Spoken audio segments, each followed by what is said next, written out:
What's going on, y'all? This is Marcus Rosa, a.k.a. Mazuma TV, back at y'all with some more boxing talk, man. I hope everybody's having a blessed, beautiful, positive, productive night. I hope y'all had a great day overall, man. I'm tapping in with y'all because we currently got some things that we need to discuss that's going on in the boxing world, man. We're going to be talking about Bob Arum's thoughts on Edgar Berlanga and pretty much validating exactly what I had said in terms of why he left Top Rank and why Top Rank wasn't, really trying to throw him into the big fights as of yet. We definitely going to talk about that. We're going to talk about Turki Al-Sheikh rejecting Joseph Parker versus Alexander Usyk. What else was we going to be talking about? Xander Zayas, Bruce Carrington.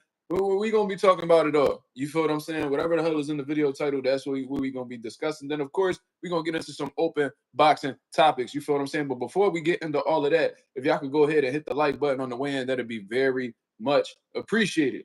You see what I'm saying? Shout out to everybody that's in the building thus far. Hit the likes, man. We gonna definitely get the cooking. We definitely gonna get the cooking. We already got a comment of the builder. Shout out to the girl Smoochie with the first comment of the day, man. I hope everything is well with you and yours. Thank you for stopping by, even when I wasn't even on the live yet. You feel what I'm saying? I'm feeling extremely blessed. I can't complain at all. Can't complain at all. Let's go ahead and get them likes up. How's y'all families doing? How y'all doing?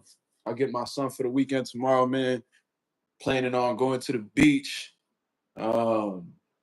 We're gonna be doing a little bit of everything. We're gonna have a fun little weekend. You feel me? You know what I mean? I booked a little what can I say? Booked a little small vacation for the end of August. You know what I mean? We got some good things going on. You know what I mean? We got some good things going on. You know what I mean? How y'all feeling? Any topics y'all want to cover before we get into the main topics? Let me know. Let me know. We on the road to 4K. We well into the we about to hit that mid 3100. No. We actually about to hit that 3100 mark. You feel what I mean? Shout out to the nation in the mile for making this possible. Of course. Let me make sure my audio correct before I step. We actually about to hit that 3100 mark. Okay, we straight. You feel what I mean? We good out here in these streets. Don't look like there's any lagging or anything like that. Thank God, man. Shout out to Xfinity, man. Ever since I got their Wi-Fi, it's been absolutely phenomenal. Jesus Christ. I haven't had like a lag, mishap, nothing. You know what I mean? Back when I was on that T-Mobile Wi-Fi, my shit was tweaking. You know what I mean? If y'all in the group chat, go ahead and let the group chat know that we live, man. You already know how that go. Let me see. Let me pull this up. Man, Bob Arum got the cooking on Edgar Berlanga in a calm way, though. In a real calm way. In a real calm way. Just let the reality out the bag, man. Letting the people know what it is. And, like I said, validating everything I done said. You feel what I'm saying? I told y'all off of the rip exactly why, Edgar Berlanga pretty much was taken away by Top Rank and why Top Rank was so cool with letting him go, because they knew that he was in over his head. You know what I mean? He was letting all them first round knockouts get to his head. He thought that he was this megastar. He thought that, because he had this knockout power, that he was able to fade anybody. And they told him, yo, bro, like, you not there yet. There's a whole lot more that you got to work on before we put you onto this championship level. And considering the fact that Top Rank has been known for some of the best matchmaking in the sport of boxing, you know what I mean? They're, being one of the top promoters for multiple decades, you think that he would actually sit down, take their advice, and, just, just go down stay in his lane and, learn fight by fight. But he chose not to. He felt like he knew more than what the fuck Top Rank was talking about. And, Edgar Berlanga fell into some road bumps on the way in, on this new path he done took. You know what I'm saying? Beat up some UK level fighters and get cashed out against Canelo. Absolutely embarrasses himself.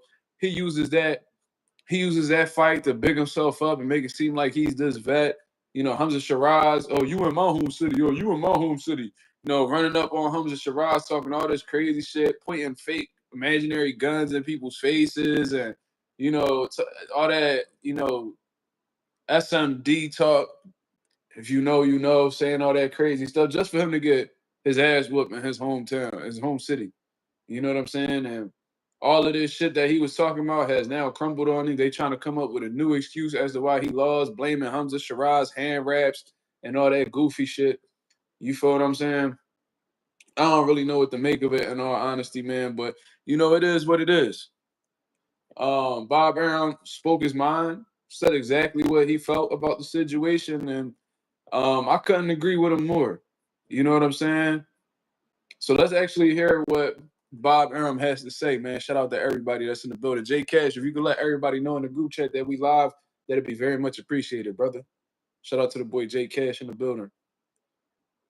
All right, what'd you make of the knockout of Edgar Berlanga and the performance of Shakur Stevenson there? Well, Edgar has. Uh, it's one thing to uh, push an image for publicity purposes. It's another thing to be captured by that image and to me it's real. And so he basically saying there's a difference between playing a character and then being absorbed by the character, meaning you know, starting to believe the bullshit that you be putting out there. If you playing a character, cool. But it's different when you start to become the character and think that's who you really are. It's basically what he's saying. And that's how he perceives Edgar Berlanga's situation. somehow Berlanga looked at himself as being this invincible fighter that would be able to destroy everyone. He definitely cooking with this one, man. I don't mean to keep cutting him off, but you know, I'm just breaking this down in segments for y'all. And this is why I said power is a fighter realizing that they have power may be one of the most toxic things that they could come to discover in their career. You feel what I mean? Because like I said, and I made and Mazuma TV Clips made a TikTok about this and all that good stuff. But you know, just to elaborate on what I had said previously, when a fighter realizes that they have power, especially that you know that one punch knockout power or the type of power to change the whole dynamic of a fight, you know, and they get on a little KO streak, they start to feel like everything else doesn't matter. You know what I mean? They're not even talking about IQ. They're not talking about speed. They're not talking about accuracy. They're not talking about ring generalship. Like they're not talking about anything besides power. They think power is everything until, you know what I mean, they meet somebody who either could take their power or could dish out the same power that they dishing out. Then all of a sudden, you know what I mean, they putting on terrible performances like Edgar Berlanga. You feel what I'm saying? Like, and like I said, Edgar Berlanga, if he wasn't so infatuated with his power and his ability to knock people out in the first round, maybe he would have tightened up on his defense. You know what I mean? Remained focused and actually made some type of difference in the fight. You feel what I'm saying? Because you know when Edgar Berlanga don't knock somebody out, it's almost like he has trouble maintaining focus. You know, all those first round knockouts, he just accustomed to fights ending fast and not playing the long game, especially mentally in a fight. So looked like he timed like his focus done time the fuck out during the course of a fight. You know what I mean? Had horrible defense, stood directly in front of Hamza Shiraz and got the shit beat out of him. You feel what I'm saying? So I definitely hear what Bob Arum saying thus far. And when you look back at his career, there was no real reason, justification for him to feel that way. So he got shown up by a very good fighter, and he lost that fight. That doesn't mean he still doesn't have some good fights in him, but he realizes, I think, that uh, unless he's completely delusional, that he's not Superman. Right. A lot of good fight. Beautiful words by Bob Arum. I definitely don't think that this is like, I don't think Edgar Berlanga's career is over. I'm not even going to subscribe to that because I've seen fighters go through worse situations or worse streaks, losing streaks and shit like that, and was able to make something out of their career afterwards. So, you know, I'm not going to call it like, you know, I'm not gonna call Edgar Berlanga's career chalked at this point. Like I'm not gonna go that far.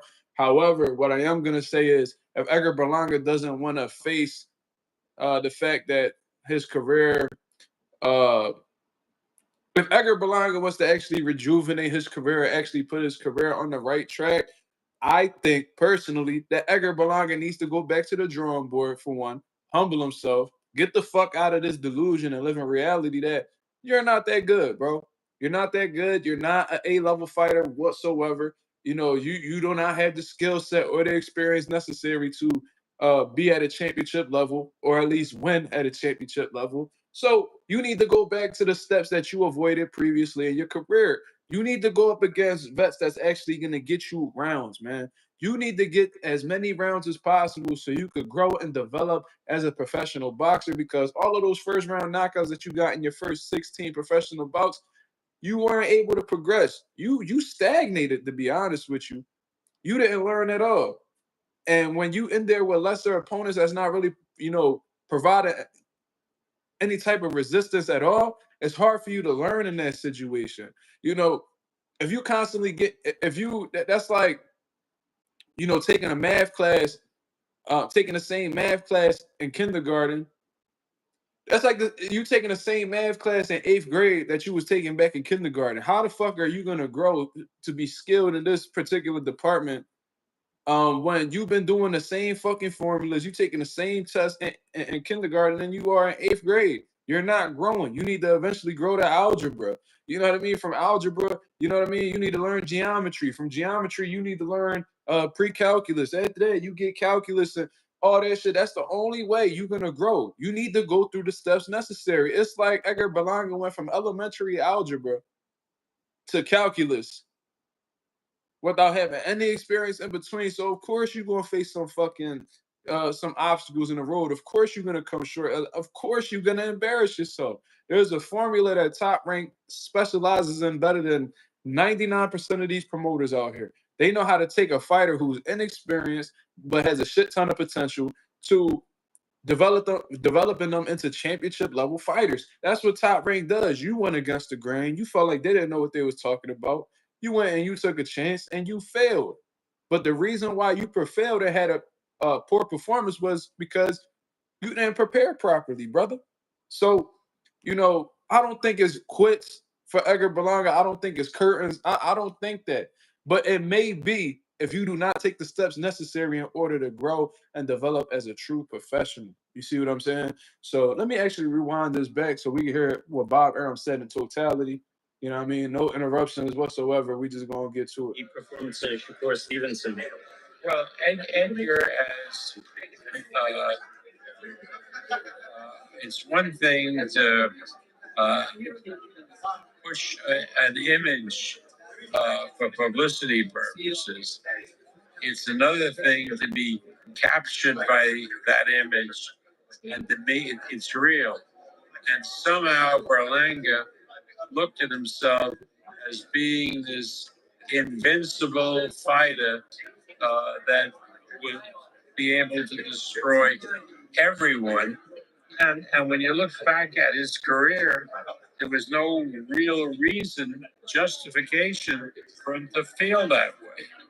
So he got shown up by a very good fighter, and he lost that fight. That doesn't mean he still doesn't have some good fights in him, but he realizes, I think, that unless he's completely delusional, that he's not Superman. Right. A lot of good fights for him left, though. God damn. That's facts, man. It's hard to dispute what Bob Arum's saying, bro. Like you know what I mean? It's hard to dispute facts. I'm sorry. Like that's exactly what happened with Edgar Berlanga. You feel what I'm saying? He was playing this character, and when he should have just been knowing when to turn it on and turn it off, he actually became consumed. He actually was consumed by this character and started to play it as if that's who he actually was. You know what I mean? Came across as like invincible, this Superman that can't be faded. This man coming off of a loss, and he over here just living in such delusion that he wants to be celebrated for surviving 12 rounds with Canelo Alvarez. You see what I'm saying? He wanted to be paraded for that. He making it seem like he this big fucking star out in Puerto Rico. When Puerto Rico, if you really tapped in with the island, you know that they don't take Edgar Berlanga serious. They clown this dude. This dude, Edgar Berlanga, done been on podcasts in Puerto Rico calling himself a legend.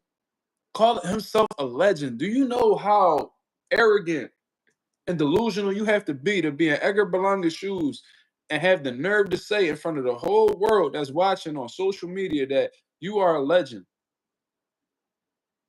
Then they was like, yeah, like people like Mike Tyson a legend.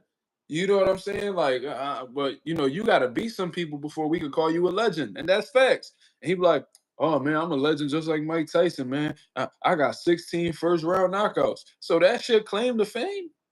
That shit claim to fame. We got fighters who never won world titles that had records similar to you. Shout out to Tyrone Brunson. He from Philadelphia. Done met him a few times. He got a good relationship with my father. Been trained at my gym and all types of shit. He had a record for the most first round knockouts, consecutive first round knockouts at one point in time. He ain't never become world champion. No disrespect to him. He beat some solid dudes like Kermit Cintron and shit like that. But just because you obtain this type of record of consecutive first round knockouts don't make you no legend. Cut it out. Cut it out. You feel what I'm saying? And now Edgar Berlanga doing everything in his power to not feel embarrassed off of his previous performance. So now he's going as far as to criticize Hamza Shiraz's raps. Crazy. Absolutely crazy. They was inspected by the New York State Athletic Commission, signed off by the New York State Athletic Commission. His team watched the hand raps be rapped. They actually watched Hamza Shiraz shadow box and train in the locker room while he was working out. When did he ever have time to alter his hand raps whatsoever? When? Makes absolutely zero sense.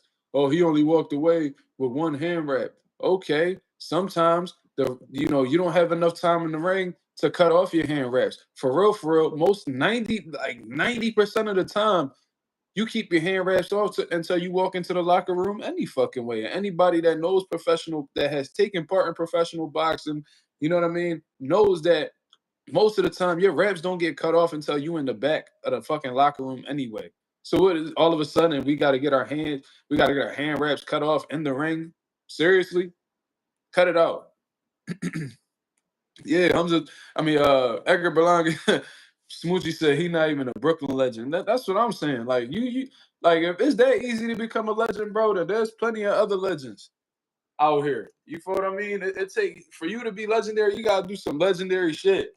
And typically you do legendary shit when you in moments, fighting other great fighters. Like when I think of legends, I think of guys like Wilfredo Gomez. You know what I'm saying? Who was the best 122-pound champion of all time. Tito Trinidad. You know what I mean? One of the greatest welterweights to ever lace a pair of gloves, an all-time great in his own right. Roy Jones Jr. Marvin Hagler. They was legends because they did legendary shit that the world will never forget about. While they're here and after they make their transition, they will be remembered forever. What the fuck has Edgar Berlanga done besides 12 rounds that's gonna be memorable to the people when he hangs up his gloves? Don't give a fuck if you got 16 first round knockouts. Who was those guys that you knocked out? Nobody notable. So people not gonna give a fuck about that accolade. You see what I'm saying? Like I don't understand this dude, bro. Shout out to everybody in the building. My boy Jake Cash said Berlanga is Brownsville booty. That Brownsville booty? God damn. That's wild. I never heard no shit like that before. Silks Bando says Berlanga finna pull a tank and say he a legend from where he's from. That's embarrassing, bro. I don't even. And Tank really sat up there and told that dude that he don't really care about like being great in boxing because he's already a legend where he's from. And oh my god, like niggas, like that's how you know niggas is like, how can I say this? Like underachievers. Like as long as you a local legend, that's all you care about. Like that shit, man. Fuck being a man of the block, bro. I'm trying to like shout out to Dave East. He said, "I want the world. You can have the block," and I knew exactly what he said by that. Like he want to be known throughout the world. He want to be recognized throughout the world, not just in the neighborhood that he grew up in or the city that he was brought up from. Like, type shit is that? What is we even talking about? Yeah, Brownsville booty is fucking crazy. Yeah, I was listening to Dave East today at the gym too. I was listening to It Was Written. You know what I mean? But yeah, man. So Bob Arum definitely had a good read on Edgar Berlanga, man.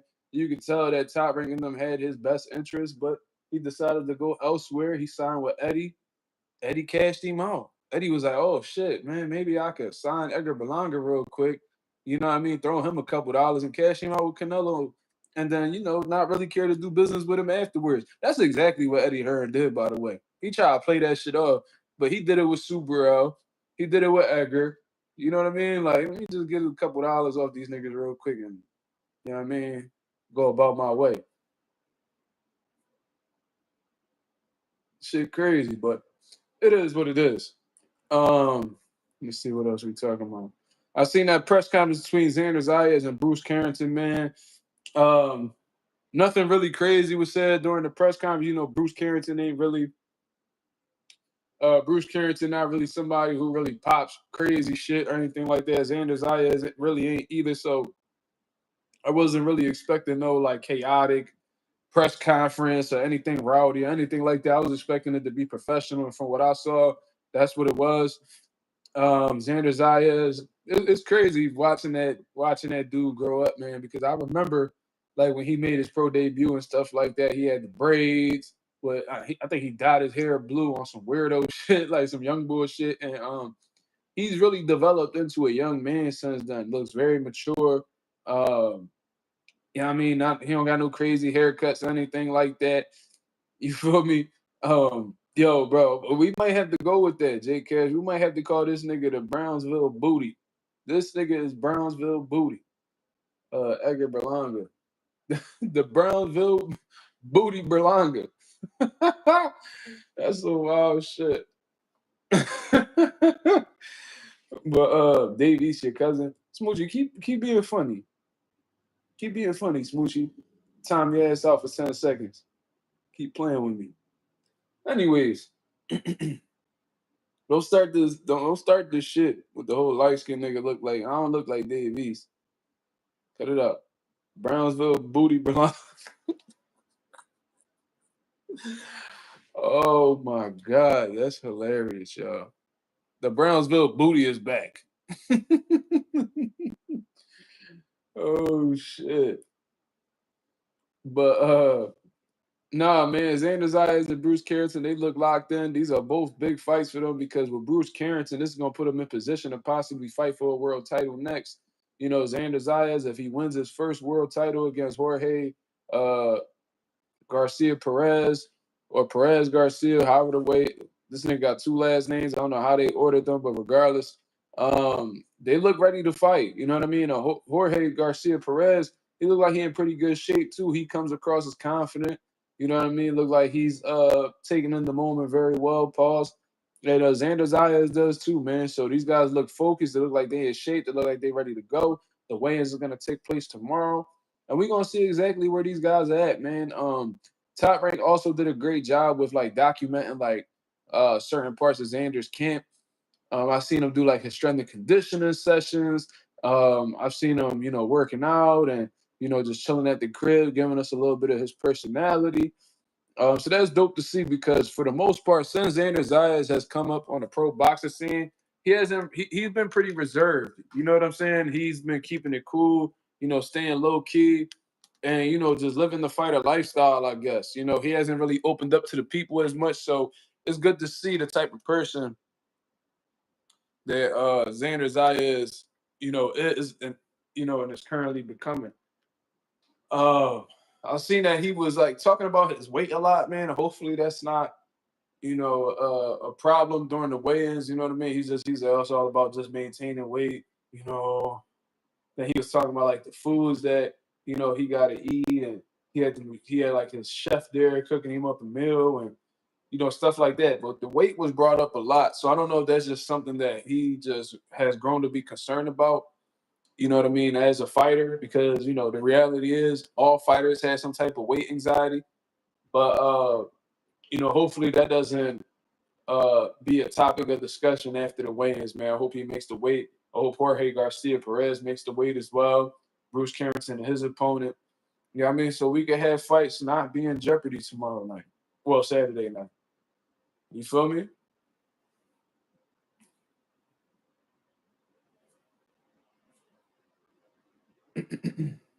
Puerto Rico, stand up. Shout out to the boy Teach in the building. What up? What's going on? What's going on?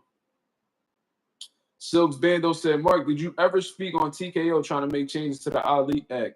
No, I did read an article. I didn't get to read the full article, but from what I understand and what I was reading, hold on. I don't even got my camera pointed at me. I keep thinking I'm streaming from the laptop and shit. Hold on.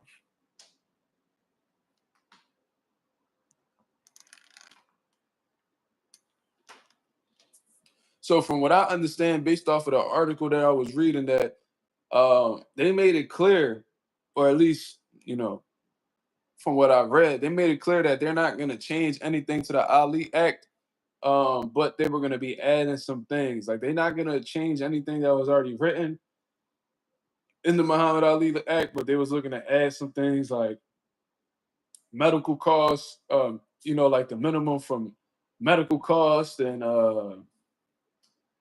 saying that, you know, fighters should be paid no less than 400 a round, I think it was. Was it 400 a round? I gotta look at that, but they put minimums on what fighters supposed to be making per round. Medical costs, I think they went up to like the minimum. I think the max they'll pay is like $250,000 or some shit like that. It was a few different things. I'm not too well versed on like the things that they're looking to change, but it looks like that's something that may be possible in the future. You know what I mean? I don't really know how that's gonna affect boxers or boxing or anything like that. But yeah. Let me see. Let me actually shit. While we here, we might as well read it. We might as well read it while we here. We might as well do that. So for those of y'all who don't know what the Muhammad Ali Act is, it's, you know, formally called the Muhammad Ali Boxing Reform Act. It's a U.S. federal law that was enacted in 2000. Bernard Hopkins spoke about it on his Andre Ward interview. It's to protect professional boxers from exploitation and unfair practices, aka this is supposed to prevent fighters from getting fucked over, even though they get fucked over consistently in the sport of boxing. It was an amendment to the Professional Boxing Safety Act of 1996. The Ali Act aims to bring more transparency and fairness to the boxing industry by addressing issues like exploitative contracts, conflicts of interest, and biased rankings. You see what I mean? So that's pretty much like that's pretty much the gist of it, to be honest with you. Let me see. So this is ESPN. They dropped an article yesterday. Shout out to Brett Okamoto. He said a bipartisan bill aimed at updated federal regulations around professional boxing has been introduced into the U.S. Congress.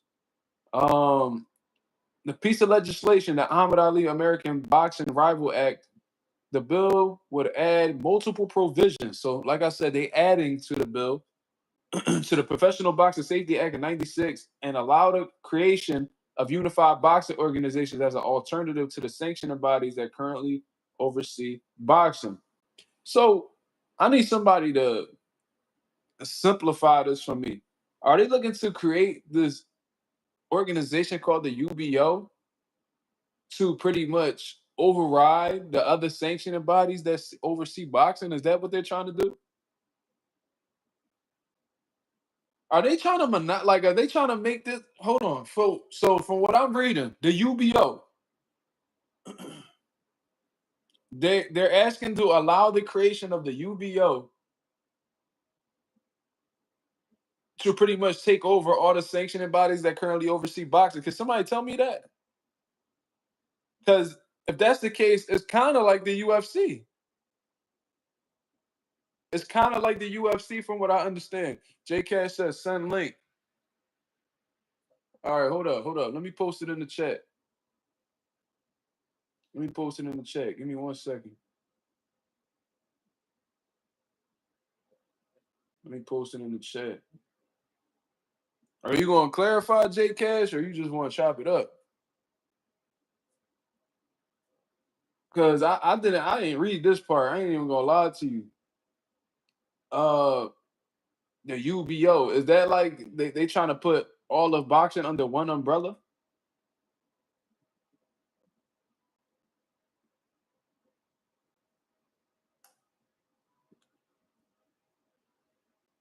It's basically UFC style model in boxing. Yeah, so they trying to make like one big fucking. They trying to make a whole separate league in boxing, and motherfuckers is supposed to like. Yeah, okay. So let me continue reading. It says the proposed UBO system will call for a national minimum compensation of 150 per round for professional boxers. So, for instance, under the UBO, you will be making $600 minimum because the smallest amount of rounds that you could do in a boxing match is 4 rounds. So under the UBO system, you do 4 rounds. The minimum you're supposed to receive $600. 6 rounds. What would that be? 900. I don't even fucking know my math no more.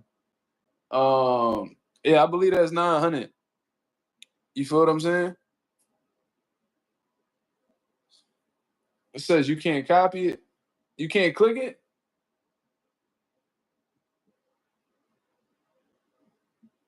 All right, let me see if I can send it to the group chat. Hold on. Give me 1 second.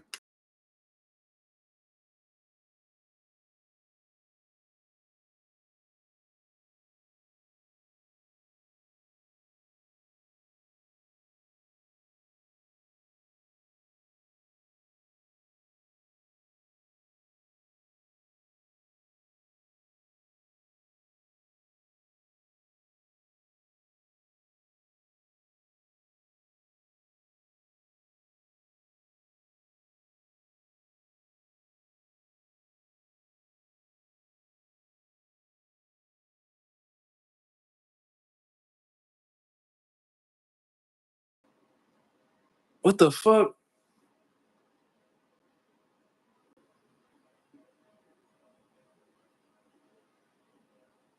Yeah, I don't know. This shit tweaking. Let's try again.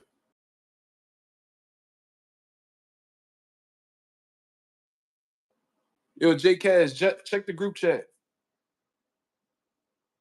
You said 150 a round is slavery. Bro, to be honest with you, bro, I've heard of fighters making 500 for a 4 rounder. Like, believe it or not, bro, I've heard of fighters making 500 for a 4 rounder. So 600, 100, extra $100. That's more than what I know some people be making. YouTube did me dirty tonight. Hey man, you know what I mean? Let's try. What I say is, bro, always check the channel around like 10:40.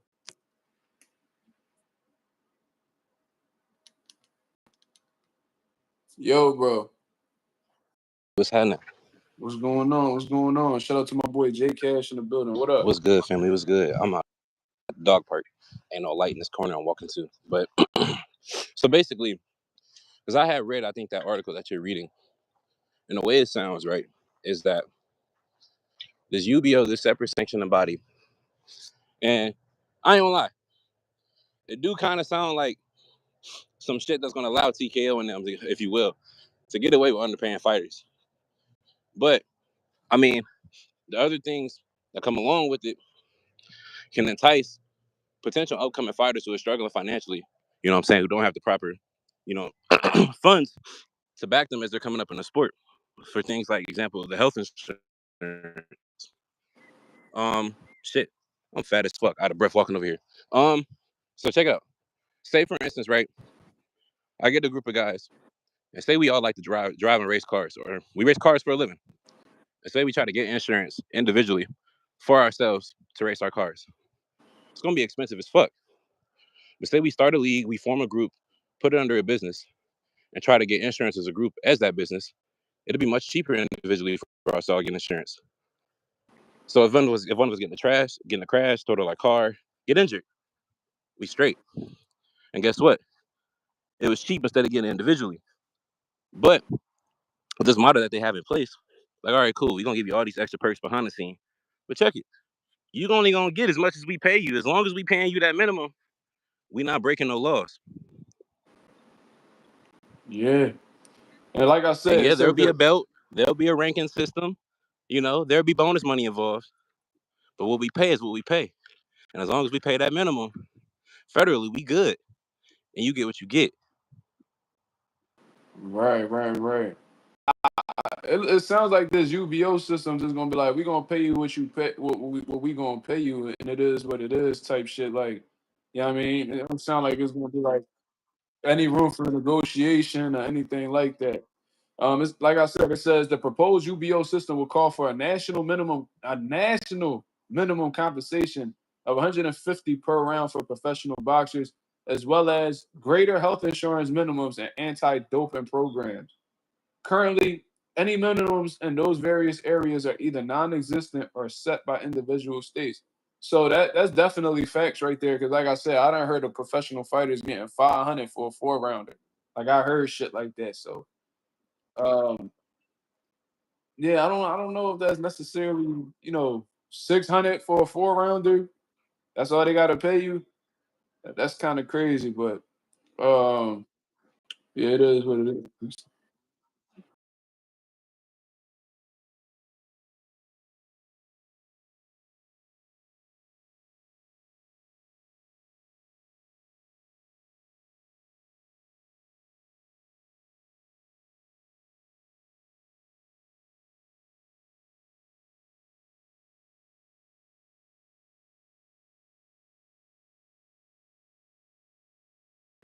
Trying to see.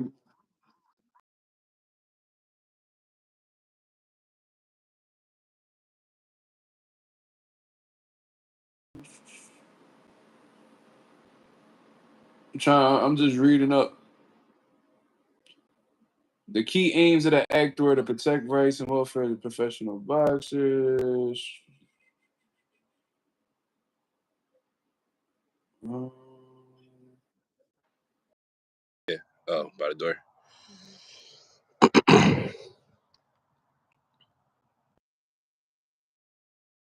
they talking about the UFC and all types of shit. How to just implement it into boxing. The Revival Act seek to make says allow the creation of the UBO, which will serve as alternatives to boxing's current sanctioning bodies, chiefly the World Boxing, the WBC, the WBO, the WBA, and the IBF, and the IBO. Just as those bodies had their own champions, so would UBOs. One UBO would be Zuffa Boxing, likely overseen by UFC President Dana White and Saudi advisor Al-Sheikh. The UBOs will also pay a minimum national compensation of 150 per round for professional boxers, a figure that might be seen as substantial by very low-level boxers, but pitiful by anyone else. The new system will also bid to improve the minimum health insurance available to boxers and access to anti-doping programs, which can be costly for promoters. As it stands, the minimums in those aspects are controlled by individual states in the U.S. Let me see. Like in a pyramid scheme or at a shady sales company. To make it seem legit, right? They're probably gonna bring in a couple of niggas and pay them what they're supposed to be paid to entice other people to join. But that same love not gonna be spread all around. Right, so they gonna use motherfuckers as bait to lure them in and then Pretty much. fuck them over type shit. Yeah, I can see that Pretty happening. much. I can see that happening, man. I wonder what boxers are gonna do about this. Is they gonna stand up to this shit? Because this shit could be very, very this shit could really fuck boxers over in the long run, man. Um This is crazy, bro. This is fucking crazy. Cause I remember Dana White was trying. I remember he was trying to come in with Zuffa boxing without Turkey Al-Sheikh and shit like that, and he seen that boxing really wasn't with the bullshit that he was on, so he ended up quitting. You know what I mean? Or at least falling back for the moment. But now that Turkey Al-Sheikh, who got this shit ton of money, you know what I'm saying, is coming into the sport and pumping all this bread into the game, Dana White done found a way to get close to this motherfucker and convince him that he could be the person that runs his boxing company, and all he got to do is just put the funds up. And bro, Dana White done found his way into boxing, bro. I don't really. No, I don't want to say it was probably back in like February or March, maybe January in the chat when I had mentioned, like, yo, I mean, I was like, Dana been rubbing elbows real close with the press lately. And they trying to get in the boxing. I think they're gonna try to do something with the Ali Act. I remember saying something about it a while back.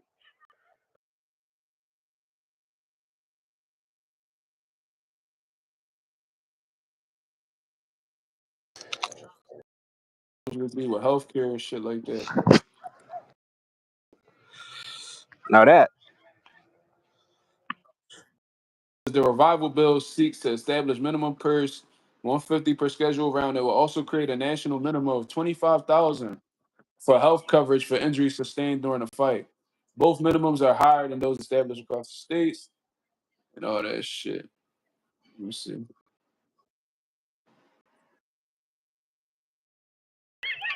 I could tell you right now, bro, because you know the space and insurance I work in is the healthcare side. That 25,000 is gonna run up quick. What the fuck? That 25,000. They charge you like 7,000 to get taken in an ambulance to the hospital. Right, you know what I'm saying? With no insurance, that's a few bands. God forbid you need to get airlifted. You might as well just cut off an arm or sell a body part. Because that bitch gonna run you a ticket. Successful. The UFC is successful, but there's always been criticisms about the UFC in terms of underpaying fighters. Um, Going all the way back to the time where they had set up that Reebok deal, and fighters were no longer able to get sponsorships on their trunks and shit like that. You know what I mean? That fucked fighters out of a lot of money because when UFC fighters could actually get sponsors, they was actually getting paid more from the sponsors than they was getting paid for the fight. So that was like another stream of income. They shut that shit completely off. You see what I'm saying? For a fight, but his Nike sponsorship check be at $500,000 or $1 million. Because y'all that thirsty to, you know what I mean? And in return, you'll just get Reebok, like Reebok gear and shit like that. You feel what I mean? But y'all completely take that shit out of the fighter's hands. Right. Shit super trash. Then these motherfuckers, bro, the UFC profits so much fucking money. And motherfuckers like Jake Paul and them been talking about it. You know what I mean? Talking about how the UFC be underpaying fighters and stuff like that. And Jake Paul had this crazy statistic where it was like, UFC makes this much money, and the fighters only get, this percent of what the company generates. And it was like, bro, I'm like, damn, this shit damn near slavery. Like this shit is Damn near. this shit is crazy. And then they Yeah, asked those Dana White about it, and he get all of his feelings, and he be like, "Oh man, it's none of your business. Oh, it's none of your business, man." It's like, bro, this shit right here, bro. I be feeling bad for them motherfuckers, bro. I be feeling bad for them. there's YouTube videos, over 10 years old. You can go on there. There's UFC fighters talking about how they wish the Ali Act was extended to the UFC. Oh yeah. But Cause him, yeah. Dana and Donald Trump got a real good relationship too, bro. So this shit just it seemed like it's Every inevitable at this big point. event. You know what I'm saying? He ringside all the fighters. You know what I'm saying? They brown nosing them after they get a win. So yeah. You know what I'm saying? Having friends in high places definitely helps get things done. Oh man, shit crazy. Shout out to the G Tatted Up TV, man. But all right, Jay, I appreciate you coming Yeah, on, man. appreciate I'm you for about to letting me wrap come on, up. bro. I'm gonna go ahead and go back to you. Know what I'm saying, being a viewer. Appreciate you, brother. I'm gonna Appreciate holler you. at you. Yes, sir. Shout out to the boy Jay Cash, man. Y'all go ahead and hit the likes, bro. We got 37 people in the building with only 12 likes. That's absolutely disgusting behavior, man. Come on, let's get this shit going. They trying to do a UFC event at the White House. I don't know if you joking or not, but something leads me to believe that you serious. If that's the case, I wouldn't be surprised at all. The way Donald Trump be on Dana, the way that them motherfuckers be playing leapfrog with each other, just dicking each other every time they see each other, I wouldn't doubt it. I wouldn't doubt it at all. I would not be surprised. I remember I used to see this nigga, what the fuck is this dude name? Kobe Covington. The way he used to be putting his nose up Trump booty, like I couldn't believe he was on that type time. I'm like, bro, you want recognition so bad, and Trump ain't even fuck with him all like that neither. Like, I don't be understanding niggas. Like where I'm from in Philly, that's called being Joe, Joe. Joe. Niggas Joe as shit. That means they hype. You know what I mean? They groupies. You know what I mean? Like shit like that. They do. They want to do an event on the White House front lawn. Super weird. Super weird. I knew Ralph. I knew Ralph was low key serious when he said that. That sounds like some shit the UFC would try to do. You see what I'm saying? But you know, it is what it is. Speaking about Turkey Al-Sheikh,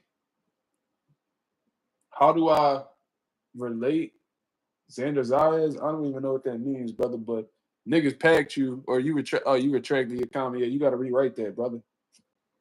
How do I rate Xander Zayas? I think that he has a lot of potential, bro. I think that he has some good qualities about himself. You could tell just based off his style that his work ethic is real. Because for one, if you got that type of work rate that Xander Zayas has in the 154-pound division, you have to train hard. You feel what I mean? So you can tell he dedicated. You know what I mean? He don't be out here clout chasing or living in delusion like these other Puerto Rican fighters. He's exciting.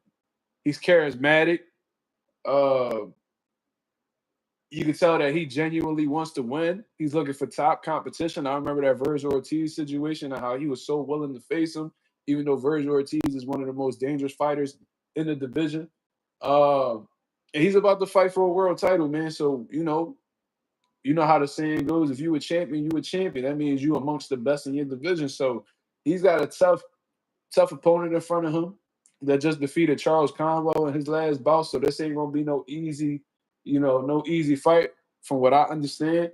So Xander Zayas, he got a shit ton of potential, but this fight right here is really gonna show everybody in the boxing world what he's made of. Because as far as I'm concerned, he beat former world champs. You know what I mean? He beat, credible, undefeated contenders. I think Slava Sparmer was undefeated when they faced each other. So you know what I mean? Xander Zayas done been through a little bit of testing and stuff like that. He actually had gotten rocked in his last fight against Slava Sparmer, and he was able to bounce back and actually stop him. So, with that being said, man, now it's time for him to actually face somebody that's credible just like him. The dude got more professional fights than him. He's big, he's strong, he could punch. Look like he could take a punch as well. So this is gonna be a good fight for Xander, and we're gonna see like I said, we're gonna see exactly what he made of Saturday night. He looked like a dog, but you really don't know how much dog a motherfucker got till they end there with another dog. You feel me? So I'm looking forward to seeing it. Anonymous says he's fought solid fighters, but he still needs to take steps forward. I agree. I do think that he could have done a little. I think that Xander could have did a little bit more polishing before he got into this fight, but maybe the time that they felt like the time was right now. And this is the thing with Top Rank. They so brilliant at matchmaking. So brilliant at matchmaking that they can have a motherfucker win a world title and still give them some fights to help them develop and shit like that. So, all right, you might have got the world title a little bit premature and and compare a little bit earlier than what we had anticipated. So what we're gonna do now is, with you being a world champion, we're gonna give you fights with somebody in the rankings that's tough, but you'll be able to learn from and gain some experience. And so if he wins this world title against Jorge Garcia Perez, they still gonna be giving him like little fights right here and there to keep him active, tighten up his game and shit like that. So, that's what I personally think is going to happen. I don't think Xander Zayas is going to win a world title, and they just throwing him in there with Jamel Charlo, Keith Thurman, Jerron Ennis, Virgil. Like, I don't see that happening. I see Xander Zayas getting some, stay busy fights under his belt. You know what I mean? I can see them taking Xander back to Florida to get in a fight because, I think Florida got the most Puerto Ricans state-wise in comparison to everybody else in the U.S. outside of Puerto Rico. You know what I mean? He could probably do a fight. I wouldn't be surprised if they had him do a fight. If they did a fight in Puerto Rico weekend, maybe that's too close because that's in September. But you know what I mean? Like, there's a few things they can do. Take him back to Puerto Rico. Why not?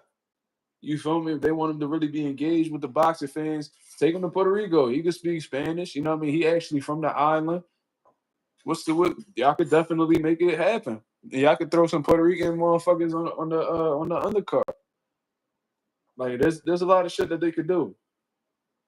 Ralph said I could see them having Xander fighting Fundora is winnable for Xander, in my opinion. I think so too. I think that he has the work rate necessary to, give Fundora some problems. But I was watching Fundora in that Zoo fight. It looked like Fundora getting a little bit better.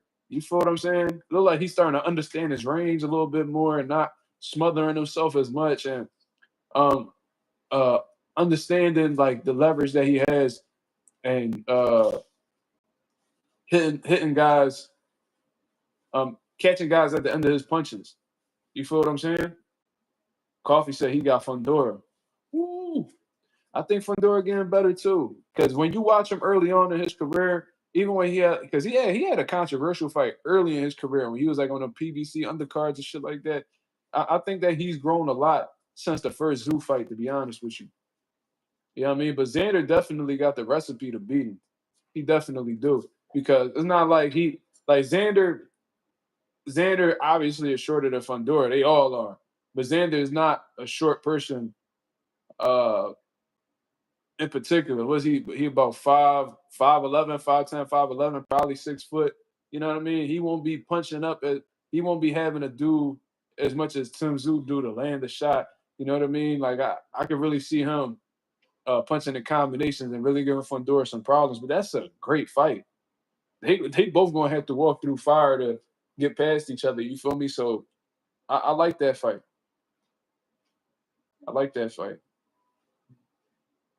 J. Cash said Fundora did look pretty good the second time around versus the fight, in my opinion. And he was eating all the big right hands Tim was throwing at him. See, that's the thing, though. That's why it's a winnable fight for Xander, because Fundora is going to be there to get hit. And with the type of volume that Xander puts out there, he could most likely hit Fundora a lot.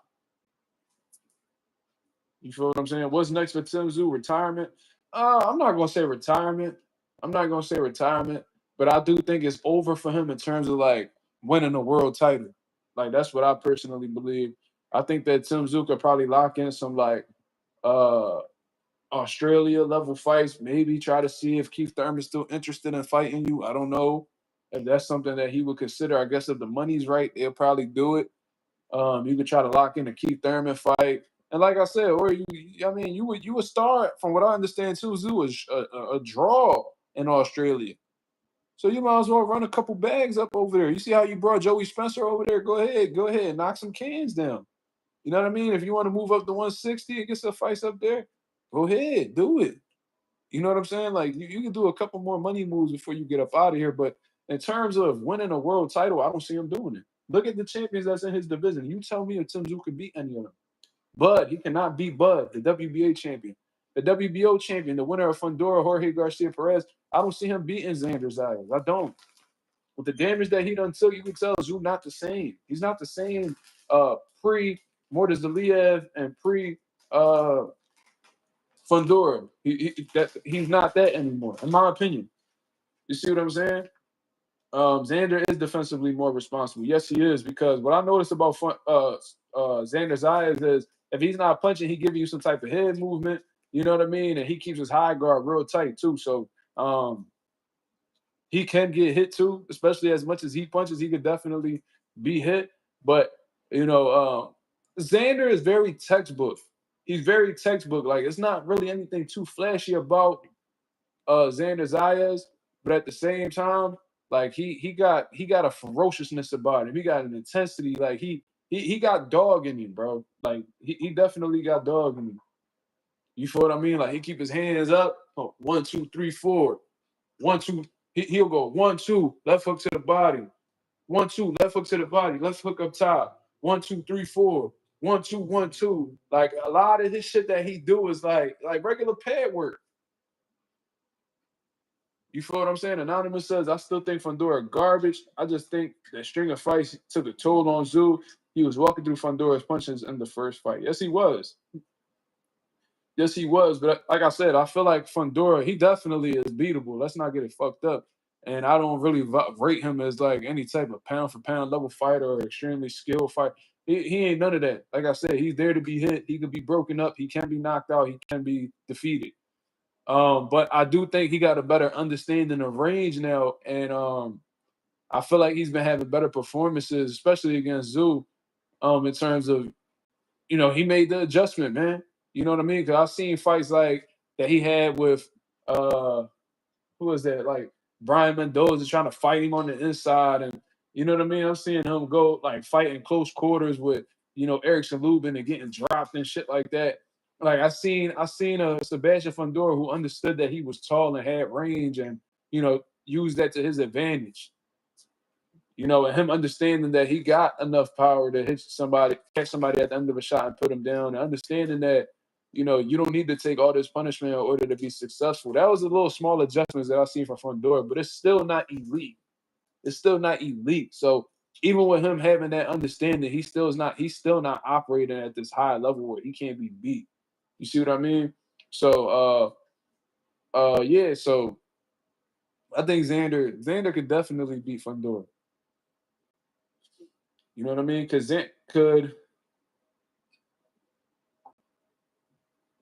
good fight for Xander to see where he's at is against Lubin. I think so too, but I think he'll outwork Erickson Lubin. I ain't gonna lie to you. Like a lot of people be gassing up Erickson Lubin, bro. I did not find his performance impressive against Ardell Holmes. I didn't. I'm sorry.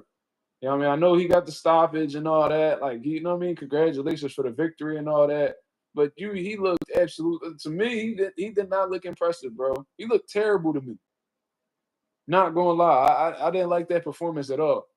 You know what I mean? It was a lot of posing. It was a lot of, and I guess it's good to have patience and and stuff like that. But I don't know, bro. I just didn't like that performance at all. What does one need to do to beat Fundora? First of all, he can be sparked, so we do know that. If he get hit with a good shot, he can go out. So that's one. But Fundora, you just gotta be able to touch him up. With the lack of defense that he got, if you place your punches, and Fundora could definitely be outboxed as well. You got to be, but then at the same time, Fundora can be an uncomfortable style, especially when he's looking to like bring the fight out. You know what I mean? And when you fighting a motherfucker who's 6'6", when he's the height of a heavyweight and has the range of a heavyweight, you gotta be willing to take some chances in there. So I would definitely say go to his body. You know what I mean? You want to break him up. You want to be able to take that, conditioner that he got. You got to take that away from him. You definitely got to go to that body. When he's coming in all reckless, you definitely got to have some good time, and you want to run Fundora into shots like Tim Tszyu did. Tim Tszyu definitely had a good recipe. He just wasn't able to put it all together. You know what I mean? And I do think the damage he sustained from his previous fights hindered his performance as well. But that lead right hand when he's coming in, it's money every time. It's money every time. You know what I mean? Like I seen Fundora stepping into Zoo's range, and all Zoo would do, he would just take his head off the line and run it right into the right hand. Boom, boom, boom. He just couldn't dish. He just couldn't take what Fundora was dishing out. but he had success offensively. And Zoo, he's a solid fighter, but he's not like this offensive and offensive genius neither. You feel what I'm saying? He said Gabrielle Fundora. Yeah, Gabriella Fundora is better than her brother for sure. But then, you know what I mean? Female boxing ain't as competitive as male boxing, in my opinion. No disrespect to female boxing, but you know what I mean? It's a reason why this is a male-dominated sport. It's more competition over on the male side. Not diminishing her accomplishments and what she's capable of doing. Because to me, I think she is the more skilled fighter based off of what I've seen. But at the same time, Gabriella ain't facing the opposition that her brother's facing. You know what I mean? So there's that. I'm really looking forward to these fights though, man. We're gonna go to the beach Saturday morning. By the time we get back, we'll be in time for the fights. You feel me? Hopefully, yeah, my son gonna be rocked. I already know. When we go to that beach and come back, he gonna be cooked. For sure. We'll figure that out. Let me see. Gabriel understands the range better than Sebastian. I think Sebastian just like he one of them niggas that he probably know how to do that, but he might with his lack of focus and shit like that, he probably just like being in a fight. You know what I mean? There's some fighters that know how to box, but they choose not to because they find more excitement and pleasure in doing that rock'em sock'em shit, which I think is a low. I think that's low IQ activities, but people. I don't know. Some people just gravitate towards that. What time is the fights? Eastern Standard Time. Let's see.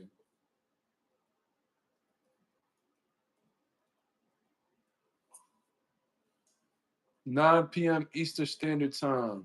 The main broadcast. I'll definitely be home by then. My son be asleep by like 8:30. You excited for Shoo Shoo? Yeah, man.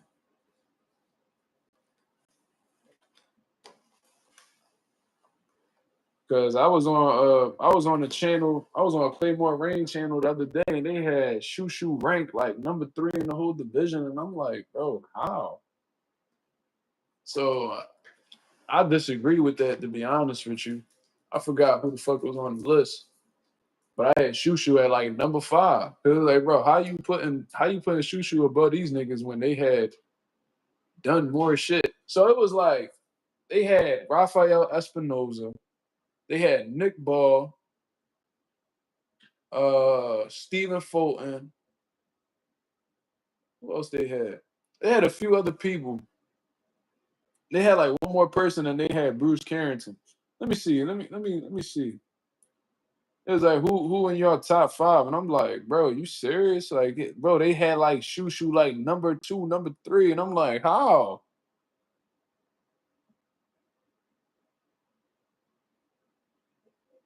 Like, how the fuck is he? How the fuck is he number 3, number 2? I'm like, how y'all putting him above? Oh yeah, so this is what the list was. It was they had it. Rafael, they gave Rafael Espinoza, Nick Ball, Stephen Fulton, Angelo Leo, and Bruce Carrington. So I said Rafael Espinoza. I had Stephen Fulton. I think I put Angelo. I think I put Nick Ball. Then I put Bruce Carrington. They was like, how can you do that? And I was like, nigga, because Bruce ain't fight nobody. The fuck? How the fuck we gonna put him above champions, nigga? You crazy? And they was like, yeah, man, we understand what you're saying, but I'm just rocking with Shoo. All right, then just rock with Shoo Shoo then. But don't get mad at me because I put him 5th. The hell, nigga, you need a he gotta fight somebody. He gotta show me something. You tripping. I don't give see This, and I always say this: boxing fans of today, like they give you your stripes before you earn them. They call you a killer one day and never see you kill nobody. And I ain't with all of that. Niggas is telling you how niggas is winning based off the eye test. Niggas is thinking niggas is good because of the eye test. Fuck all that. Because I seen niggas look like superstars against certain guys, and then when they get in there with somebody who on their level, they dookie. I'm telling you, I seen that happen. Like I told y'all, like in the amateurs, I seen niggas look like superstars doing pad work, looking like Floyd Mayweather, and the pad guy looking like motherfucking the Black Mamba, looking like Roger Mayweather, holding the pads, boom, boom, boom, boom, boom, doing all this crazy shit. I'm like, oh, this nigga sharp. Then he go in the ring and he ass. I'm like, damn, them 30 punch combinations he was doing on the pads, that shit ain't even translate to the ring. Motherfuckers get their stripes before they earn them now. Shit is crazy. And these fighters be good, but they just, you know what I mean? They gotta, I gotta see it. I gotta see it to believe it. That's the type of time I'm on. I don't see how anybody else. I was on this other dude channel, the nigga with the with the long lip and shit. The nigga with the long lip who can't move his lower jaw. He talked like this all the time. Nigga told me that Abdullah Mason of Shakur. I'm like, okay, based off what?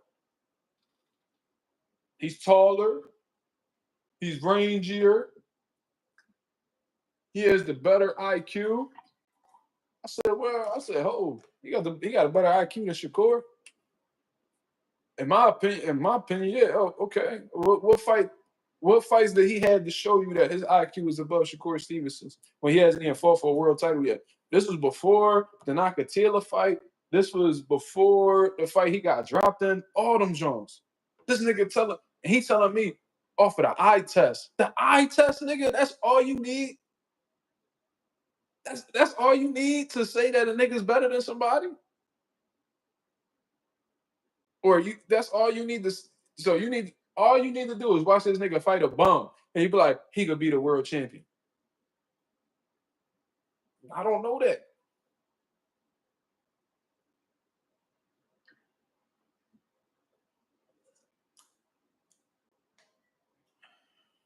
Niggas is crazy. Niggas don't know boxing for real. And if you know boxing, come show me something.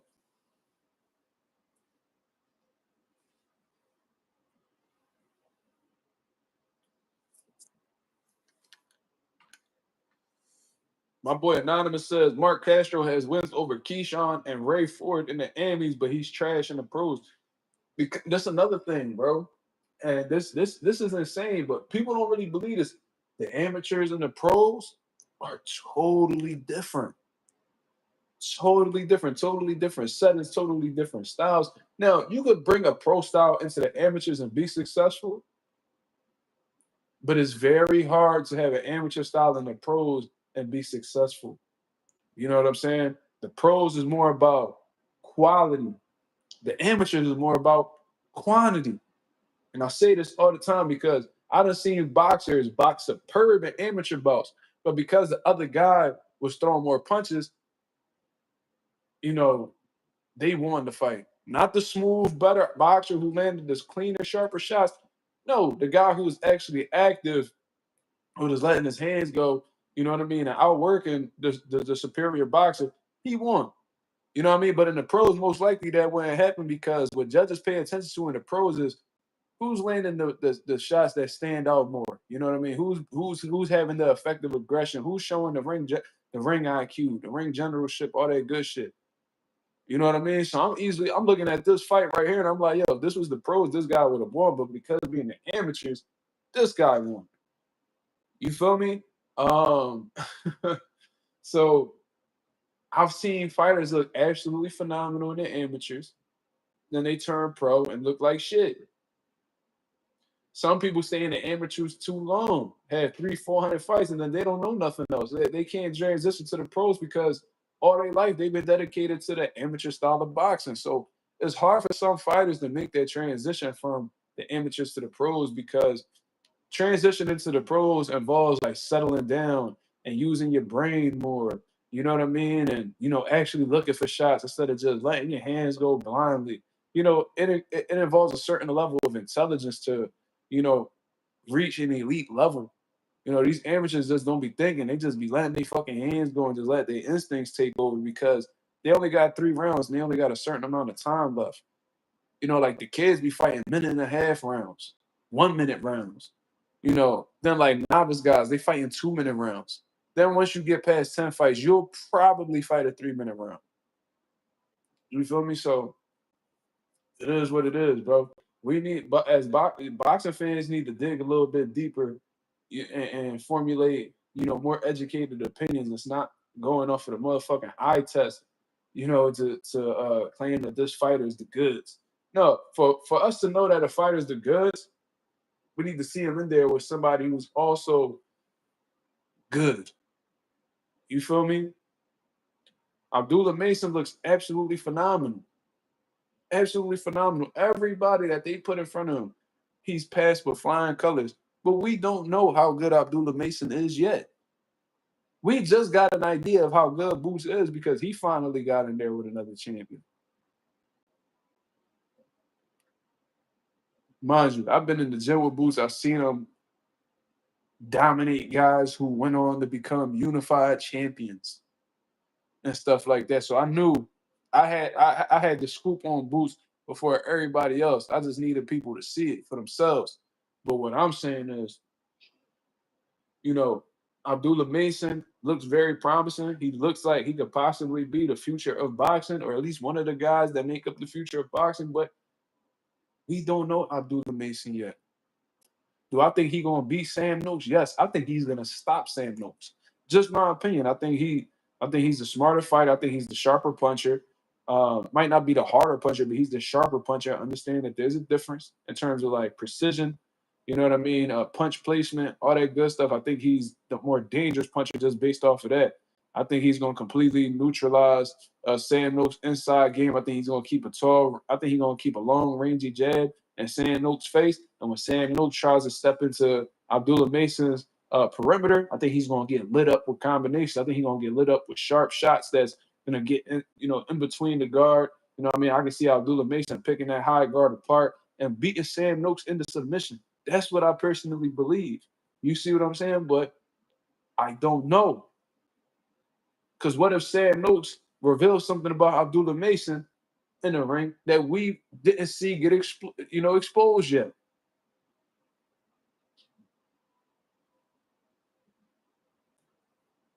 Like Sam Noakes looks dangerous.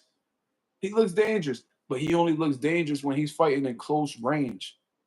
If Abdullah Mason makes this a fight at range, at distance, he should be able to pick Sam Noakes. Because I need y'all to find me a fight for Sam Noakes where he showed that he could box at long range. Because to me, it looked like Sam Noakes just found his way inside and he just brutalized motherfuckers. You can tell he got heavy hands and he just break niggas up. And to be honest with you, a lot of his fights is at UK level. So, it ain't no disrespect to UK level fighters, but it's a totally different level when you fighting elite contenders from the US, elite black boxers, or at least top contenders, top black contenders. You feel what I mean? I guess that's what you could say. The jab is definitely the key. The jab is definitely the key. The feints to disrupt Sam Noakes' ability to come forward along with the jabs and the long straight punches, bro. I think that's enough to completely break Sam Noakes up. Just me. That's just what I think. If he keeps Sam Noakes at bay, he could break him up. He could stop him. Tell me. But like I said, I could say all of this and I could be very confident in my pick, which I am. But there is a possibility that Sam Noakes may have something going on or has something in his tool bag that we don't know about and might expose something about Abdullah Mason that we don't know. That is a possibility. This shit has happened in boxing before where we thought somebody, or if somebody looked very promising and they end up getting exposed, or something was exposed about them that we didn't know was a weakness because nobody they face brought that out of them.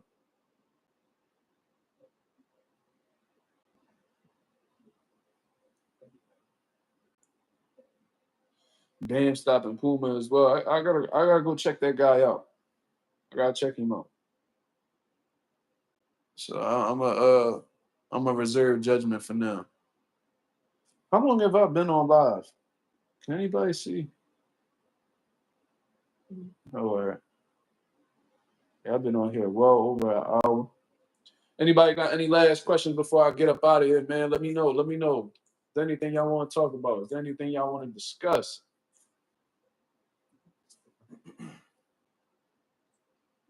You know what I mean? So yeah, long story short, man. Y'all boxing fans, man, let these fighters earn their stripes before y'all give it to them, man. Cause y'all giving motherfuckers they stripes.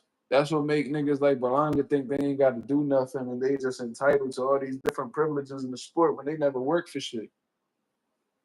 Y'all let this nigga Berlanga go around and say he a superstar when he ain't do shit to become a superstar. Should Tank be stripped? Um, I mean, he just fought in March, and for what I understand, I don't believe the WBA ever gave him a mandatory. So, if they not mandating him to fight nobody, then why should he be stripped? Is he retired? Why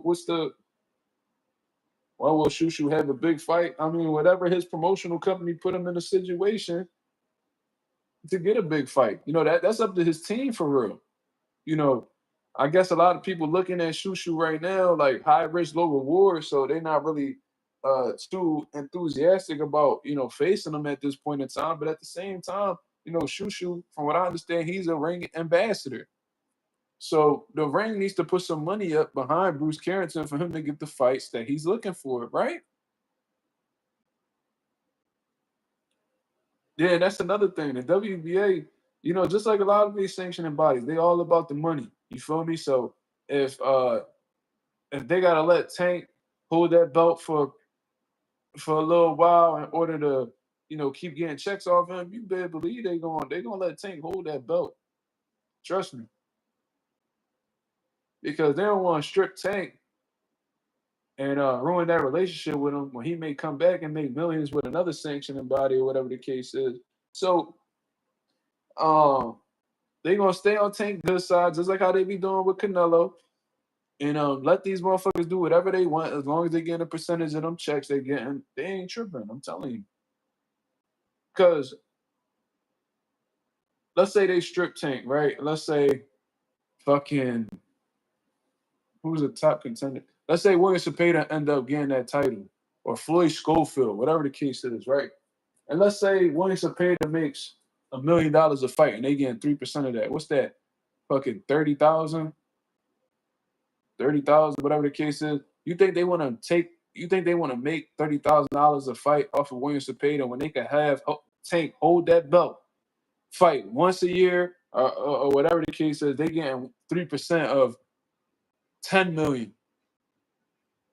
Now you're talking about three. Like, what's 3% of 10 million? That's 300,000. It's a different level, bro. Big ball competition been ass since he beat Ford. Ain't that nigga about to fight Sam Goodman or some shit? Like, what the fuck is that? Don't tell me Nick Ball on that shit that they was doing with Kell Brook. Remember when when that motherfucker Kell Brook won the world title, when he won the IBF off Sean Porter, motherfucker ran to the UK and was fighting who the fuck was he fighting? Absolute Turkeys. Absolute Turkeys. Like it was I forgot he had a weird last name.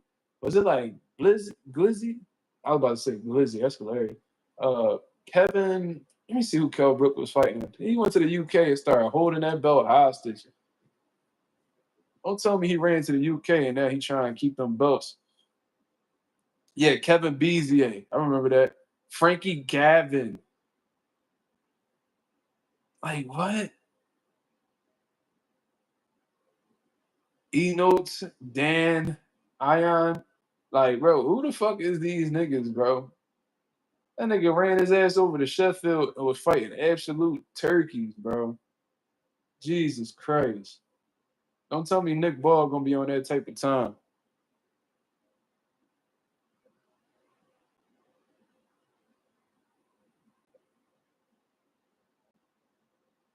Yeah, don't nobody want to see Nick Ball versus no motherfucking Sam Goodman. For all that, I would have rather have seen Nick Ball fight Bruce Carrington. Fight Bruce Carrington. That's a good job. What are we even talking about? Any thoughts on the TKO league? We was talking about it briefly, man. I don't really know what to think of that. I don't know. It seems like they trying to uh make some do some, add some things on to the Muhammad Ali Act, where they trying to put like the UBO and have like its own little organization like WBA, WBO, WBC, IBF, and they're gonna have minimums for fighters and healthcare minimums and all that type of stuff. And it seems like TKO and them gonna be one of the leagues that's gonna be taking part in the UBO. I don't know. I don't really care to talk about that shit in all honesty, bro. If it becomes a reality, then we could discuss it. But I don't really got too much to say about the TKO league, bro. But one thing I am gonna say is that if they think that motherfuckers is just gonna join that league because Turkey a part of it and all that, there's gonna be some pushback. There's gonna be some pushback. Y'all remember when Turkey was talking about, oh, we gonna that's probably what he probably was referring to the WBO, to the UBO. I'm sorry. He probably was referring to the UBO and he was talking about, oh, we gonna have one belt here, you know what I mean? And like pretty much fuck all these other sanctioning bodies. We're gonna take all this shit over. We hit promoters over the head with this one.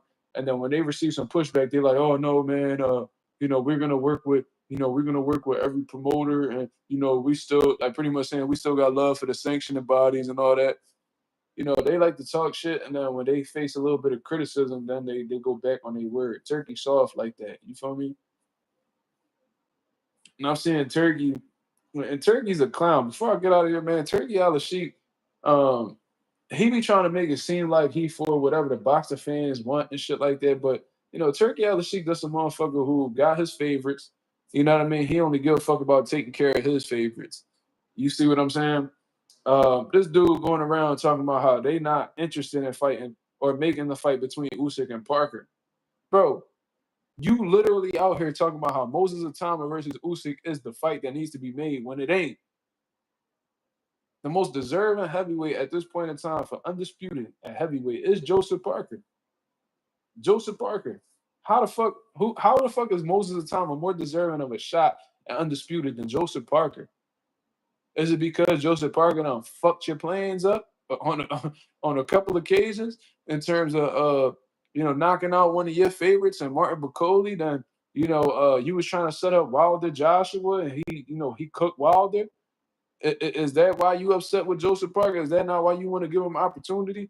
I don't really understand how you could say Moses Atama or whatever the fuck his name is, this little young nigga with the fro that he just cut off recently. Whoever the fuck this young nigga is, he more deserving than Joseph Parker.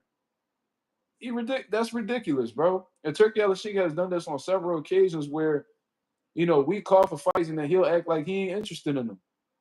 Like, I remember he was acting like he wasn't interested in Benavidez and Canelo. Oh, well, what did you rather see? Benavidez fight open top? Nigga, no. Who the fuck is asking for that? You literally the only nigga out here that's requesting that fight. Don't nobody want to see Benavidez fighting no cruiserweight. He ain't get shit done at 68 because Canelo was holding the division up. He hasn't been able to do shit at 75 because your bitch ass was the one who made Dimitri Bivol vacate his title to do the trilogy with Beterbiev when you admitted that you didn't even want to fucking do the trilogy. And then when you over here trying to do the trilogy, they wrote you a letter saying, yo, we want to make this fight happen in Russia. So and then you gave them your blessing any fucking way. So you literally tossed David Benavidez to the curb for no reason. Mind you, he about to fight Anthony Yarde, but an Anthony Yarde fight ain't no fucking Dimitri Bivol fight. So you kick David Benavidez to the curb temporarily to do this trilogy when you admitted you didn't want to do the trilogy, and you did all of that shit just for them to go do the fight elsewhere in Russia.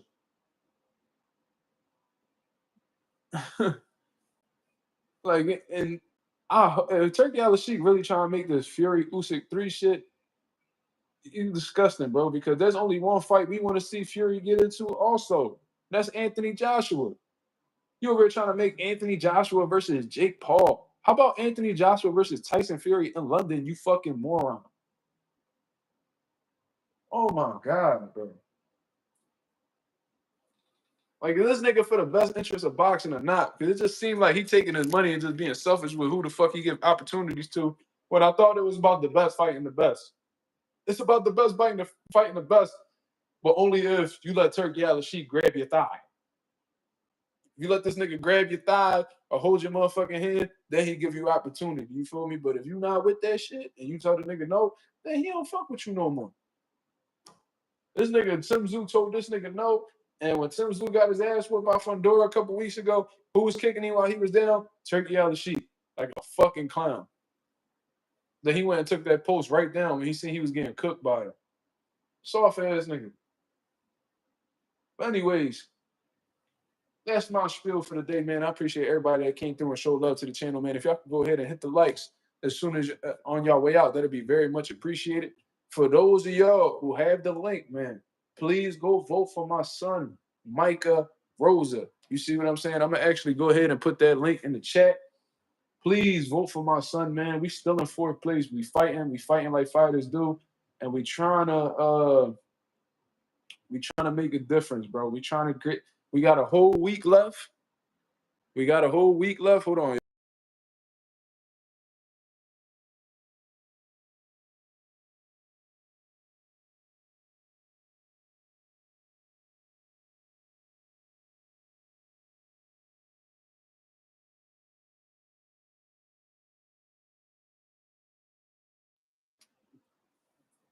We got a whole week left, so please, y'all, vote for my son, man. Vote for my son. If y'all don't got if y'all ain't got no motherfucking Facebook account, yeah, I mean, go ahead, pitch something into the votes, man. The minimum $10. Y'all can't even spend $10 on anything anyway, man. So go ahead, you know what I mean? Vote for my son, Micah Rosa, man. This is gonna be a huge deal for him if he's able to get that 1st place spot. I got over 3K subscribers, man. So you know what I mean? If we're able to get a vote from the majority of the people that come in and tune into the lives, we could probably hit that 1st place mark, man. Just click the link. You know what I mean? Put y'all free votes in. If y'all don't want to put no bread up, put the free votes in. You know what I mean? This is going to take it's probably going to take 2 clicks maximum, 2-3 clicks maximum. Y'all do y'all job for the night, man. I would appreciate that very much. You know what I mean? I'm a supportive father. I want to see my son do great things that I wasn't able to do when I was growing up. You see what I mean? So if you guys can help on our journey to becoming the Tyler of the Year, that'd be huge to us, man. So, you know what I mean? That's my spiel for the day. He said it's in blue. You can't see it because it's in blue. Bro, I don't know, bro. This should be like funny as fuck, bro. What was crazy is I could click it and it comes right up. So I don't know what it is, bro. But That's 22. I don't know if you got me on Facebook or anything like that, but I got the link on my Facebook as well. I don't know, man. But